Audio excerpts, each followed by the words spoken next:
Joyce Kim never expected her life to split into two different versions of herself. But Seoul had a way of doing that to people. By day, she was Director Kim, the woman who walked into boardrooms at Hanwoo Electronics with her natural hair pulled back into a sleek bun, her blazer sharp enough to cut through the corporate nonsense that tried to diminish her. She'd moved to Korea 3 years ago on a contract that was supposed to last 6 months. But her analytics work was so precise, so transformative, that they'd promoted her twice. Her Korean colleagues called her Boss Joyce with genuine respect, bowing slightly when she passed, asking her opinion on everything from quarterly projections to where to get the best tteokbokki in Gangnam. But the moment she clocked out, that woman disappeared. After hours, Joyce was somebody completely different. A woman who wore her confidence like perfume, who knew every underground club in Itaewon, who could make an entire room laugh with a perfectly timed joke delivered in her accented Korean. She'd learned that in Seoul, there were multiple ways to exist, and she'd claimed both of hers unapologetically. "Girl, you're coming tonight and I'm not hearing any excuses," her friend Minji said, bursting into Joyce's office at 5:47 p.m. on a Friday. Minji worked in marketing 2 floors down and had appointed herself Joyce's personal social coordinator. "I got us into the crystalline party. Do you know how exclusive this is?" Joyce looked up from her computer, raising an eyebrow. "Crystalline? Isn't that the modeling agency thing?" "Yes, it's their annual showcase party. Models, photographers, fashion people, chaebol. Basically everyone hot and important." Minji perched on the edge of Joyce's desk, her eyes gleaming. "And before you say you don't belong there, remember that you're gorgeous and I already told them I'm bringing my stunning friend from America.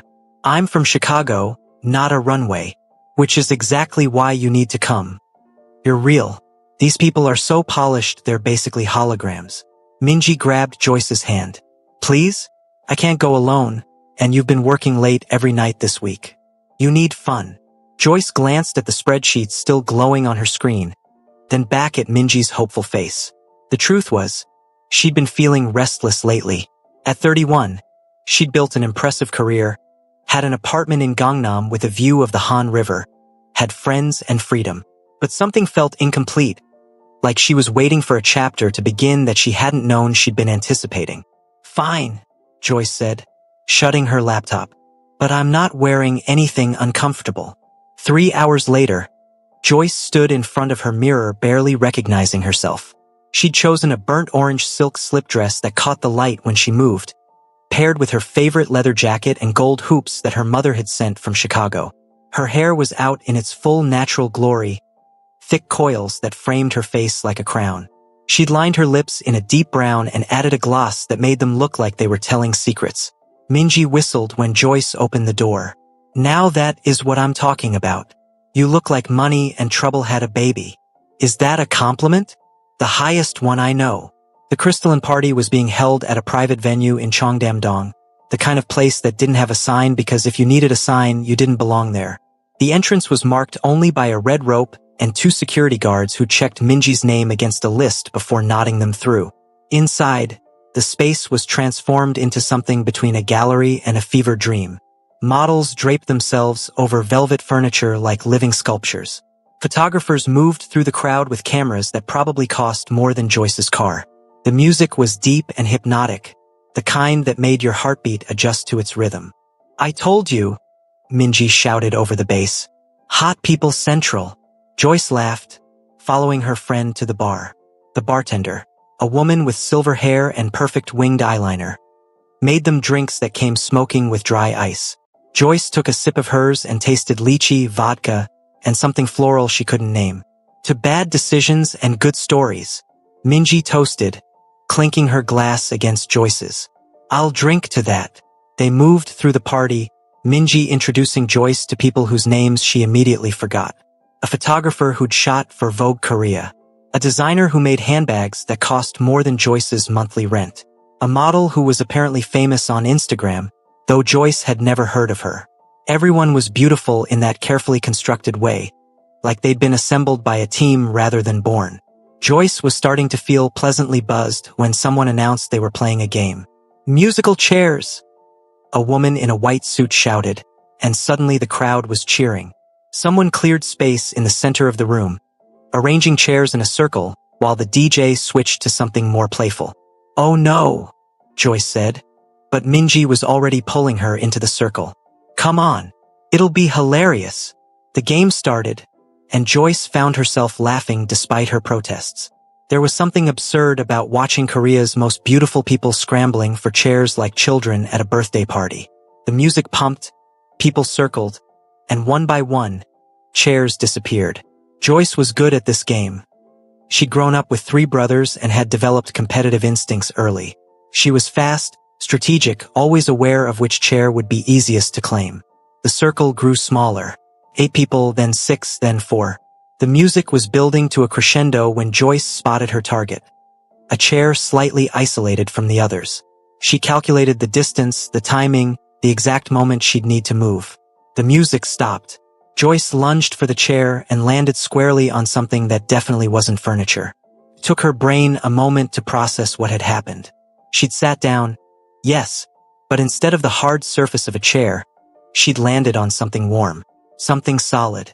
Something that was definitely a human lap. "Oh my God," she started, trying to scramble up. "I'm so sore." "Don't." The word was quiet but absolute.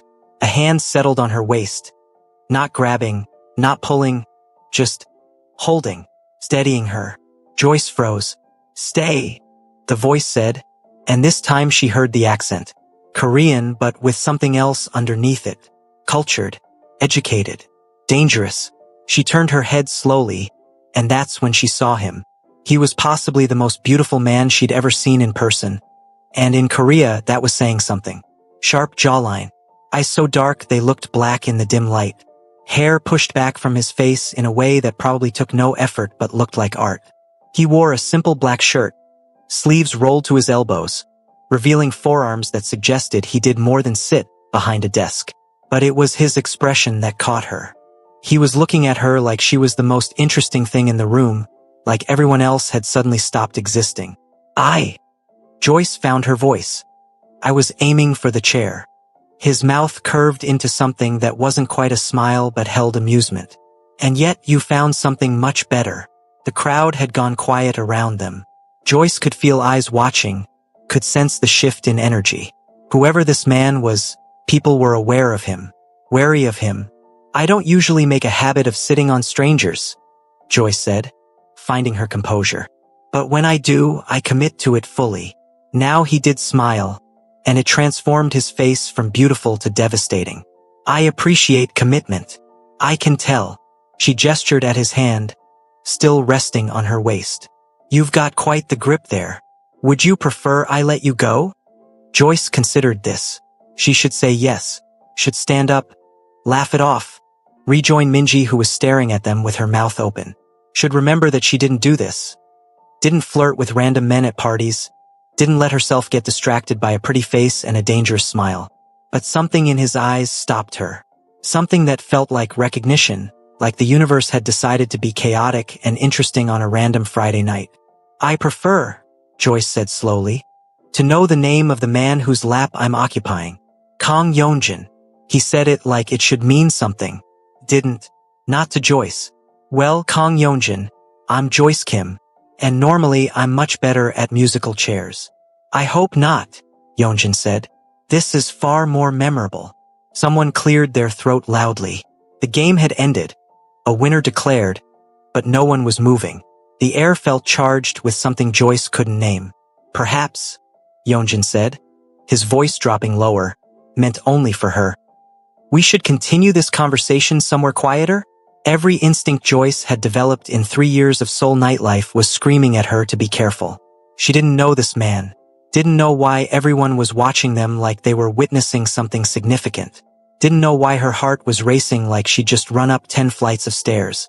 But she'd moved to Korea on instinct, had built her career on calculated risks, had lived her double life because she believed in following the pull of interesting possibilities. "Okay," Joyce said. "But if you're a serial killer, I should warn you. I'm terrible at being a victim. Very loud. Incredibly inconvenient." Yeonjun laughed, and the sound wrapped around her like smoke. "I'll keep that in mind." He stood, helping her up with a gentleness that contradicted the intensity in his eyes. His hand stayed on the small of her back as he guided her through the crowd, people parting for them like water. Minji caught Joyce's eye, making wild gestures that Joyce interpreted as either be careful or get his number, or possibly, what the hell is happening? Joyce just shrugged, following Yeonjun toward a staircase that led to a quieter level of the venue. She had no idea she was walking into a story that would completely rewrite her carefully constructed Korean life. Had no idea that the man guiding her with such careful confidence was someone whose name made powerful people nervous, whose business dealings happened in shadows, whose world operated by rules she didn't know existed.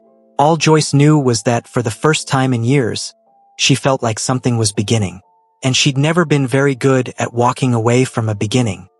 The upper level was a different world. Where downstairs had been all flash and performance, up here was intimate, low lighting, private booths, the kind of space where serious conversations happened.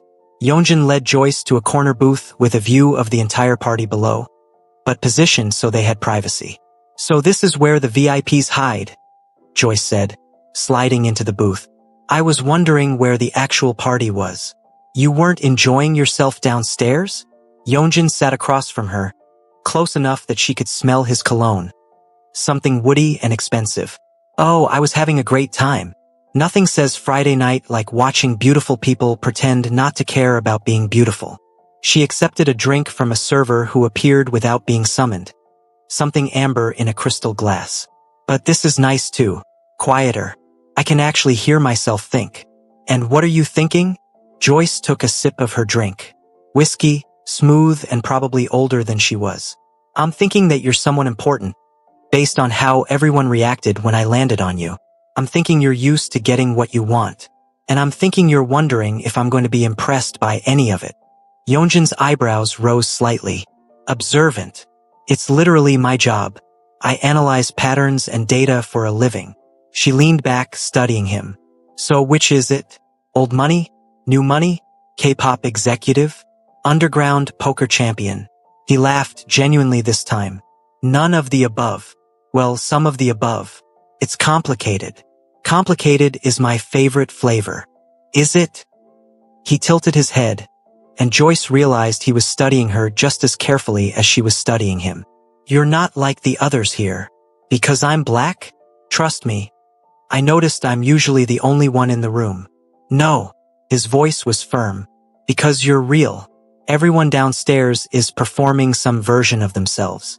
But you just sat on a stranger's lap and turned it into a conversation. No pretense. No calculation."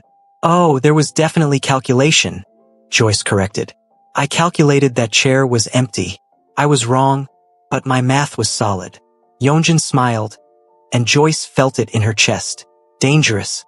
This man was dangerous in ways that had nothing to do with whatever made people nervous around him.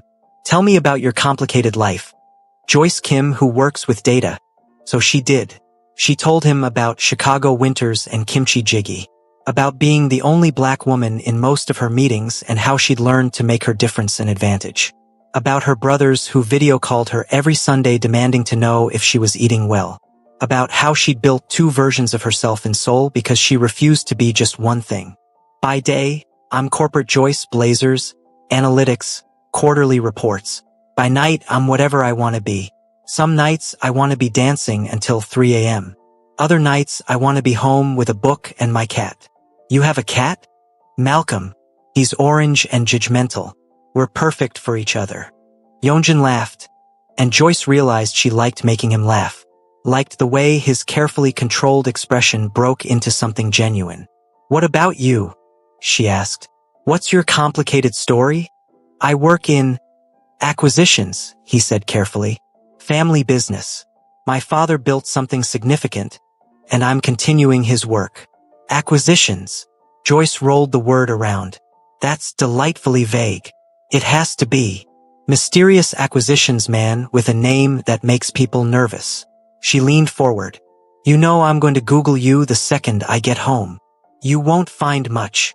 Even more suspicious. Perhaps." His eyes held hers. "Or perhaps some things are better learned through experience than search engines." The air between them felt electric. Joyce knew she should be careful. Everything about this screamed complications she didn't need. But there was something in the way he looked at her, like she was a puzzle he wanted to solve slowly, that made her want to stay in this booth forever. So tell me, Yeonjun said, his voice dropping lower, why is someone like you single? Joyce almost choked on her drink. Who says I'm single? You are. Confident. Observant. He echoed her earlier word. No ring. No defensive body language when I touch you. No mention of anyone when you talked about your life. And the way you're looking at me suggests you're not thinking about someone else. Maybe I'm just a terrible person in a relationship. You're not. You don't know that. I know enough. He leaned forward, matching her posture. You're single because you refuse to settle. Because you've built a life you love and you're not willing to compress yourself into something smaller to make room for the wrong person. Because you'd rather be alone than be half of yourself. Joyce felt her breath catch. That's specific. Am I wrong? No, she admitted. I dated a guy last year. Nice guy, decent job, liked all the right things. But he wanted Day Joyce. Wanted me to be professional and polished and appropriate all the time. Couldn't handle that I also wanted to be the woman who dances on tables at 2 a.m. His loss. Definitely his loss. I'm fantastic on tables. Yeonjun's laugh was low and warm. I don't doubt it. They talked for hours. The party continued below them, but Joyce barely noticed. Yeonjun told her about growing up in Seoul, about studying abroad in London, about the pressure of family expectations. He was careful with his words, Joyce noticed, never quite saying what his family business actually was, dancing around specifics. But his stories were vivid. Late nights in his father's office, learning to read people before he could read books, understanding that power was about perception as much as reality. You're doing it again, Joyce said around midnight. Doing what? Being delightfully vague about what you actually do. Does it bother you? Joyce considered this. It should. She'd learned to be wary of men with secrets, men who lived in shadows. But sitting here with Yeonjun felt different. He wasn't hiding to deceive, he was protecting something. Whether it was her or himself, she wasn't sure. Not yet, she said honestly. But I reserve the right to be bothered later. Fair enough. Though I should warn you, I'm from Chicago. We don't do vague well. If you keep being mysterious, I'm gonna start making up stories about what you really do. Such as international art thief, secret agent, professional cat burglar, K-drama villain. She counted on her fingers. Professional gambler, vampire, CEO of a company that makes those tiny umbrellas for drinks. Those are quite varied. I contain multitudes. Yeonjun reached across the table, his fingers brushing against hers. Have dinner with me tomorrow.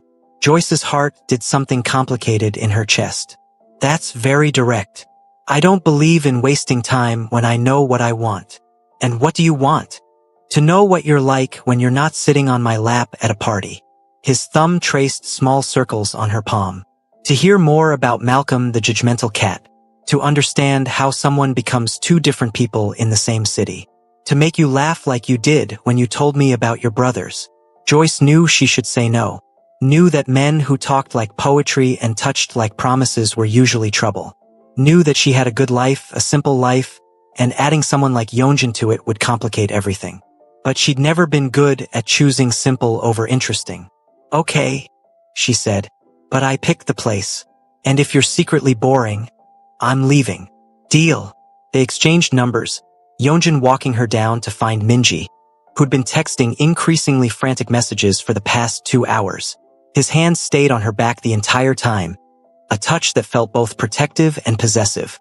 Text me your address tomorrow, he said at the entrance. I'll pick you up at 7. What should I wear? Whatever makes you feel like yourself. Then he did something that made Joyce's knees weak. He lifted her hand to his lips, pressing a kiss to her knuckles while maintaining eye contact. It was old-fashioned and devastating and completely unfair. Good night, Joyce Kim. Good night, mysterious acquisitions man. In the taxi back to Gangnam, Minji turned to Joyce with wide eyes. Do you have any idea who that was? Kang Yeonjun. He works in acquisitions. Minji laughed, slightly hysterical. Acquisitions? Oh my god, Joyce. That's one way to put it. What do you mean? I mean that Kang Yeonjun is... Minji paused, choosing her words carefully. He's someone important. Someone you don't just casually sit on. Someone whose family is connected. Connected how? Like connected. Like his family owns half of Seoul connected. Like people don't say no to him connected. Joyce felt a chill run down her spine. What kind of business is his family in? The kind where it's better not to ask too many questions. Minji grabbed Joyce's hands. I'm not saying he's dangerous. I'm just saying he's significant. And you just sat on his lap and made him laugh, which is apparently something that never happens.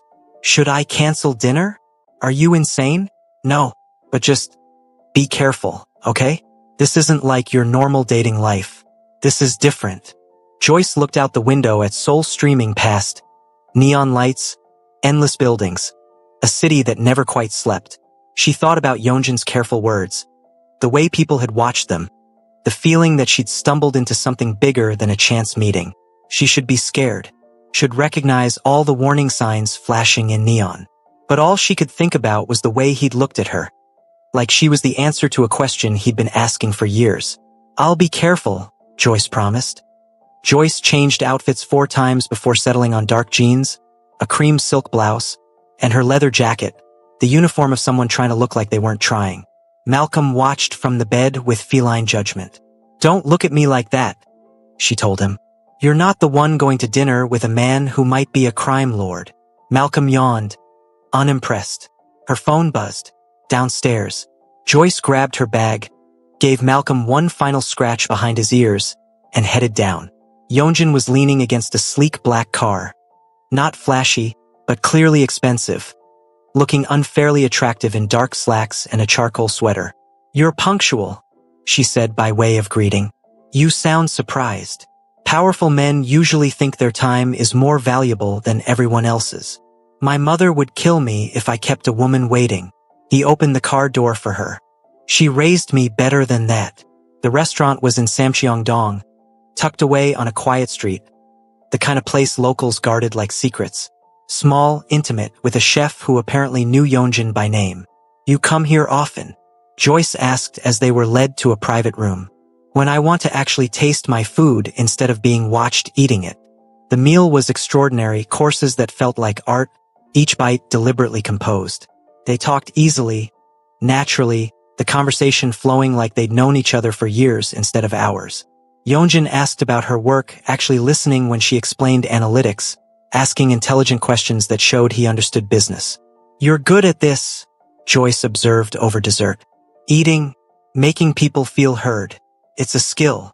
Is that a compliment or an accusation? Both. She set down her fork. You're very carefully constructed, Kang Yeonjun. Everything you do is intentional. The way you listen, the way you ask questions, the way you touch my hand just enough to be present but not possessive. It's impressive. But it makes me wonder what you're like when you're not being careful. Something shifted in his expression. Surprise, maybe, or appreciation. You see too much. It's my job. No, it's who you are. He leaned back, studying her. Most people see what they want to see. You see what's actually there. And what do you see when you look at me? Yeonjun was quiet for a moment, his dark eyes intense. I see someone who's built armor out of humor. Someone who's had to be twice as good to get half as far. Someone who's tired of performing but doesn't know how to stop. Someone who's lonely even though they're surrounded by people. Joyce felt her chest tighten. That's uncomfortably accurate. I told you, I'm observant too. So what now? We just see each other? 2 overly observant people trying to figure each other out. Would that be so terrible? Depends on what you're hiding. There it was, the elephant in the room, dressed in expensive clothes and careful words. Yeonjun signaled for the check, then turned to her. Take a drive with me. I want to show you something. They drove through Seoul, the city lights painting everything in gold and neon. Yeonjun drove smoothly, confidently, one hand on the wheel. He didn't speak, just let the city unfold around them. Finally, he pulled up to a building in Gangnam, tall, modern, glass reflecting the night sky. He led her inside, past security guards who bowed deeply, into a private elevator that required a key card. Where are we going? Joyce asked as they ascended. My office. The elevator opened onto a penthouse floor. Sleek, modern, floor-to-ceiling windows overlooking Seoul. But it wasn't an office in the traditional sense. It was a command center. Multiple screens displayed what looked like business feeds.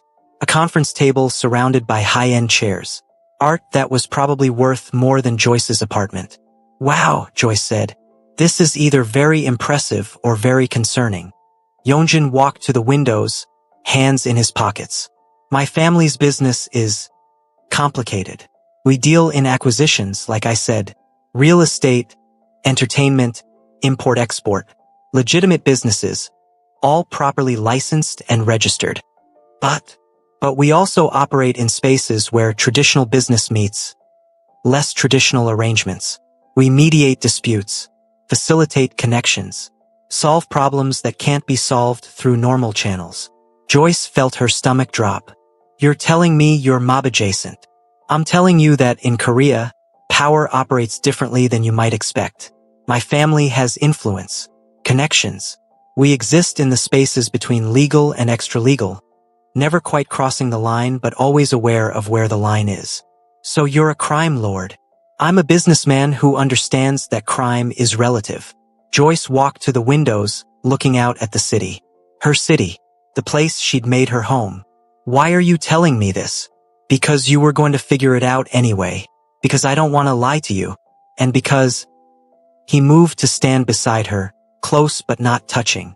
Because when you sat on my lap last night, laughing about musical chairs, you looked at me like I was just a man. Not a Kong. Not someone to be afraid of. Just someone interesting. And I haven't felt that in a very long time. So what? I'm your escape from your crime family responsibilities.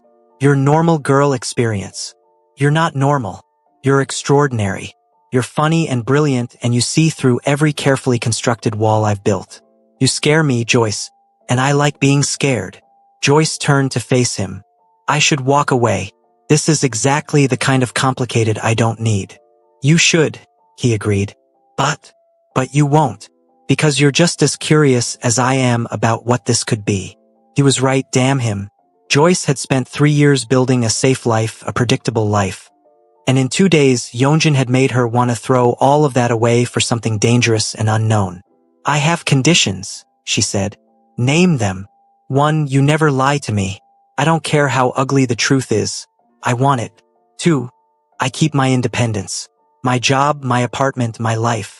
I'm not becoming some mafia girlfriend who waits around looking decorative. 3, the second I feel unsafe or uncomfortable, I walk, and you let me go without drama. Agreed. Just like that. Just like that. He stepped closer, his hand coming up to cup her face. I don't want you compressed into something smaller, Joyce. I want exactly who you are, loud, funny, brilliant, fierce. I want the woman who yells at her cat and makes spreadsheets and dances on tables. All of it. You might regret that. I'm a lot. Good. I've been waiting for a lot. He kissed her then, and it felt like falling and flying at the same time. Like every rom-com she'd ever watched and better than all of them combined. His hands were in her hair, hers fisted in his sweater, and the city sprawled beneath them like a promise. When they finally broke apart, both breathing hard, Joyce laughed. Bright and genuine. What? Yeonjun asked, smiling. I just realized I'm dating a Korean mafia boss. My mother is going to lose her mind. Should I be worried? Terrified. She's from Chicago. She knows actual mob people. She's going to have questions. I look forward to meeting her. Liar. Completely. He kissed her again, softer this time. But I'll do it anyway. For you. Over the next few weeks, Joyce discovered what it meant to date Kang Yeonjun. It meant security guards who materialized from nowhere. It meant private rooms in restaurants and theater boxes and cars with drivers. But it also meant Yeonjun showing up at her apartment with takeout at midnight because she texted that she was working late. It meant him learning to appreciate Malcolm's judgmental stares. It meant him sitting through her work presentations and asking genuine questions about data analytics. Her colleagues at Hanwoo Electronics noticed the change. Joyce arriving in cars that definitely weren't taxis. The subtle designer pieces that started appearing in her wardrobe. But she was still boss Joyce, still brilliant at her job, still commanding respect in every meeting. "You're glowing," her work friend Sumin said one afternoon. "New skincare routine or new man? Can't it be both?" Girl, spill. But Joyce kept Yeonjun mostly private, understanding instinctively that their relationship existed in its own space. Separate from her work life, from his business dealings, a bubble where they could just be two people falling in love. Because that's what was happening. Against all logic and reason, Joyce was falling completely in love with him. She loved his dry humor, the way he could deliver a devastating comment with the straightest face. Loved how he listened, really listened when she talked. Loved that he never tried to change her, never suggested she be quieter or smaller or more appropriate. 3 months in, lying in his bed in his penthouse, soul glittering outside the windows, Yeonjun traced patterns on her shoulder. "What are you thinking?" he asked. "That this is crazy. That I moved to Seoul for a 6-month contract and ended up building a whole life. That I never expected you.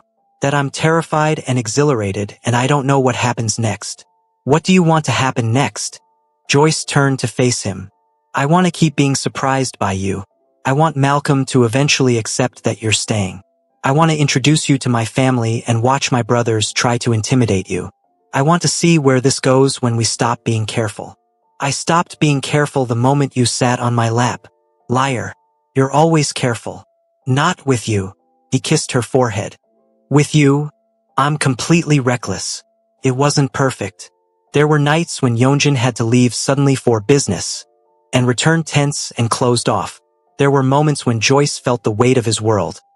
The eyes watching them, the whispered conversations that stopped when they entered rooms, the subtle violence that existed just beneath the surface of his polished exterior. But there were more moments of joy, of laughter, of Yeonjun showing up to her work events and charming her colleagues, of Joyce meeting his mother, a tiny, elegant woman who took one look at them together and smiled like she'd been waiting for this, of building something real in the spaces between their two complicated lives. "You know what the best part is?" Joyce said one Sunday morning, Malcolm draped across both their laps, coffee cooling on the bedside table. "What? I get to keep being both versions of myself. Corporate Joyce and after-hours Joyce. And you love them both." "I love all your versions," Yeonjun corrected, "including the one who burns toast and sings off-key in the shower and talks to her cat like he's a therapist. Malcolm is very wise. Malcolm is a menace who knocked my watch off the counter yesterday. He has excellent taste. That watch was too flashy." Yeonjun laughed, pulling her closer. Outside, Seoul hummed with life. Millions of people living their complicated stories. But inside this moment, everything was simple. A woman from Chicago, a man from Seoul's shadows, a judgmental orange cat, and a love that had started with the worst-aimed musical chairs in history. "Hey," Joyce said softly. Thank you for catching me. You sat on me. I didn't have much choice. I mean metaphorically, idiot." "Oh." Yeonjun's expression softened, his hand cupping her face. "Then you're welcome. For catching you. For being caught by you. For all of it. That was almost romantic. Almost. It would have been perfect if Malcolm wasn't staring at us like we're embarrassing him." They both looked at the cat, who indeed wore an expression of profound feline disappointment.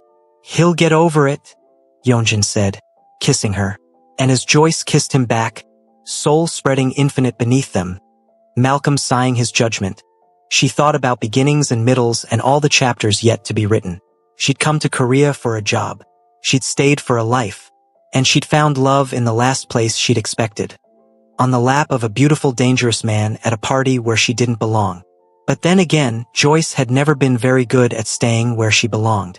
She'd always preferred creating her own space, her own story, her own version of what love could look like. And this complicated, unexpected, absolutely perfect, was exactly the story she wanted to live. So besties, in this story we learned that sometimes the most extraordinary love stories begin when we stop trying to fit into perfect boxes and embrace our authentic, multifaceted self. True connection happens not when we hide our complexities, but when we find someone who celebrates every version of who we are, the professional and the playful, the cautious and the spontaneous. Besties, be unapologetically yourself, stay open to the unexpected, and trust that the right person will love all your contradictions, not despite them, but because of them. Thank you so much for watching. Kindly like, subscribe, and share.